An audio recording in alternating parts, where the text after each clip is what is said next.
अब बात मान सम्मान और अहम में फंस गई। जिन्हें अपने जीवन का फैसला करना था, वो अन्य लोगों के अभिमान में उलझकर रह गए। अभिनव ने पहल भी की, लेकिन सामर्थ्यहीन होकर उसने भी घुटने टेक दिए। रुचिका शायद इतनी निराश हो चुकी थी कि अब ससुराल में उसे कोई उम्मीद की किरण नहीं दिख रही थी। यह अदालत इस तलाक को मंजूर करती है। जज साहब की इस घोषणा ने कोर्ट में खड़े अभिनव और रुचिका के चेहरों की चमक धूमिल कर दी।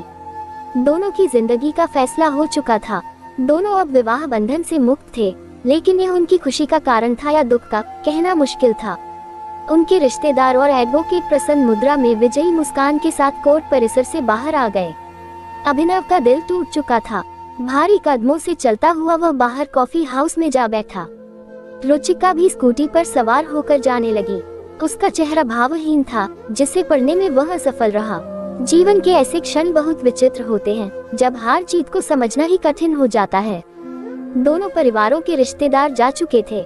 दोनों एडवोकेट जो कोर्ट में एक दूसरे से बेइंतहा झगड़ रहे थे, अब एक दूसरे का हाथ पकड़े प्रेम से चाय पी रहे थे।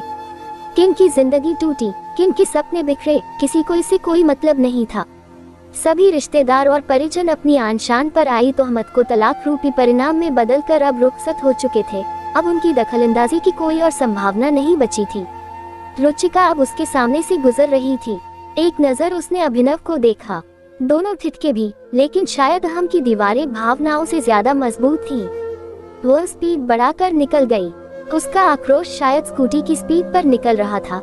तभी तेज कर्कश आवाज गूंजी और अभिनव ने रुचिका की स्कूटी को सामने से आती कार से टकराते देखा। वह दौड़ पड़ा। रुचिका सड़क पर बेसुध पड़ी थी। सिर से बहते खून को देखकर वह घबरा गया। वो फौरन उसे उठाकर ऑटो से अस्पताल की ओर दौड़ पड़ा। रुचिका की आंखें मुंदती जा रही थीं। अभिनव का डर बढ़ता जा रहा